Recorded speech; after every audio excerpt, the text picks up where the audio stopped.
एक साल पहले मैट आर्मस्ट्रॉन्ग ने ऐसा फैसला लिया जिस पर किसी को यकीन नहीं हुआ। उसने एक बेहद महंगी कीमत पर एक एक्सीडेंट वाली कार खरीद ली, लेकिन ये कोई आम कार नहीं थी। ये फुटबॉल स्टार मार्कस रैशफोर्ड की रोल्स रॉयस थी। कभी बेहद लग्जरी रही ये कार अब पूरी तरह से कबाड़ बन चुकी थी। इसे रिस्टोर करना लगभग नामुमकिन लग रहा था और इसके पार्ट्स की कीमत इतनी ज्यादा थी कि ज्यादातर लोग वहीं हार मान लेते। लेकिन उसने पीछे हटने का नाम नहीं लिया। उसने परिवार के साथ एक इमरजेंसी मीटिंग की। सबके डाउट्स के बीच उसने और भी बड़ा डिसीजन लिया। करीब 90,000 पाउंड खर्च करके एक दूसरी वर्किंग कार खरीदी, सिर्फ इस रोल्स रॉयस को रीबिल्ड करने के लिए, उसके पार्ट्स निकालने हेतु। परिवार को यह फैसला समझ नहीं आया, लेकिन उसे यकीन था कि ये कार फिर से शाइन कर सकती है। इसके बाद शुरू हुआ एक लंबा और मुश्किल सफर। रोज घंटों वर्कशॉप में काम चलता रहा। स्पेयर कार का एक बड़ा हिस्सा काटकर प्रोफेशनल टेक्नीशियंस की मदद से रिपेयर शुरू हुआ, लेकिन पेंट प्रोसेस में दिक्कत आ गई और जो काम जल्दी होना था वो करीब 6 महीने तक अटक गया। इस डिले ने टाइम और मनी दोनों पर भारी असर डाला। इस दौरान उसने कोई और प्रोजेक्ट भी नहीं लिया, जिससे फाइनेंशियल प्रेशर और बढ़ गया। फिर भी उसने हार नहीं मानी। अच्छी बात यह रही कि इंटीरियर रिस्टोरेशन स्मूथ रहा। कुछ ही घंटों में सीट्स और बाकी कंपोनेंट्स अपनी जगह वापस आ गए। इसी दौरान उसके पिता भी मदद के लिए आ गए। वो ज्यादा बोलते नहीं थे, लेकिन उनकी प्रेजेंस ही काफी थी। पिता ने डोर्स की वायरिंग और लॉक सिस्टम फिक्स किया। जहां एक्सीडेंट की वजह से लॉक खराब हो चुका था और उसे बदलना पड़ा। उधर वो कार विंडो की फिल्म भी रिमूव कर रहा था, क्योंकि कई देशों में ग्लास ट्रांसपेरेंसी के रूल सख्त होते हैं और इसका असर इंश्योरेंस पर भी पड़ सकता है। बूट एरिया में इलेक्ट्रॉनिक्स बिखरे पड़े थे, जिन्हें वापस लगाना काफी कॉम्प्लिकेटेड था, लेकिन लकीली डिसमेंटलिंग के समय खींची गई फोटोज ने हर पार्ट की सही जगह याद दिला दी, जिससे काम आसान हो गया। जब आखिरी कारपेट बिछाई गई तब तक रात हो चुकी थी, लेकिन जैसे ही ट्रंक बंद करने की कोशिश की वो बंद ही नहीं हुआ। कई बार ट्राई करने के बाद भी फेल। हालांकि वो इसे अगले दिन के लिए छोड़ सकता था, लेकिन परफेक्शन की आदत ने उसे रोक दिया। उसी रात वो और उसके पिता फिर से काम में जुट गए। काफी मेहनत के बाद आखिरकार ट्रंक ठीक से बंद हो गया। दोनों ने एक दूसरे को देखा। ये बस एक छोटी जीत थी। अगले दिन फिर काम शुरू हुआ। एक्सटीरियर पार्ट्स इंस्टॉल हुए, छोटे मोटे इश्यूज फिक्स किए गए। उसने हेडरेस्ट्स बदले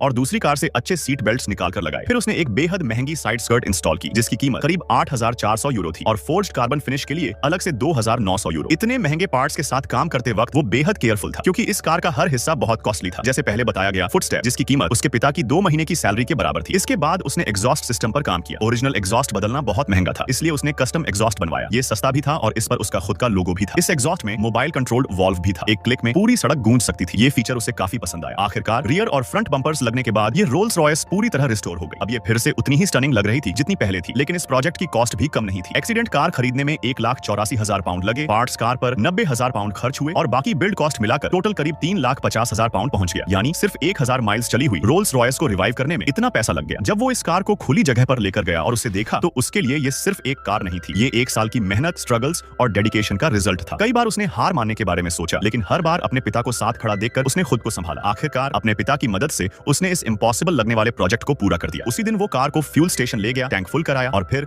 अपने दोस्त की वर्कशॉप पर कस्टम टायर्स लगवाने के लिए पहुंचा। भले ही मार्कस रैशफोर्ड खुद वहां मौजूद नहीं था, लेकिन मैट ने उसके लिए एक डिस्प्ले बोर्ड तैयार किया। फिर वो अपने दोस्त के साथ खड़ा होकर उस रिस्टोर्ड रोल्स रॉयस को चुपचाप निहारता रहा। एक ऐसी कार जो कबाड़ से वापस लग्जरी आइकन बन चुकी थी।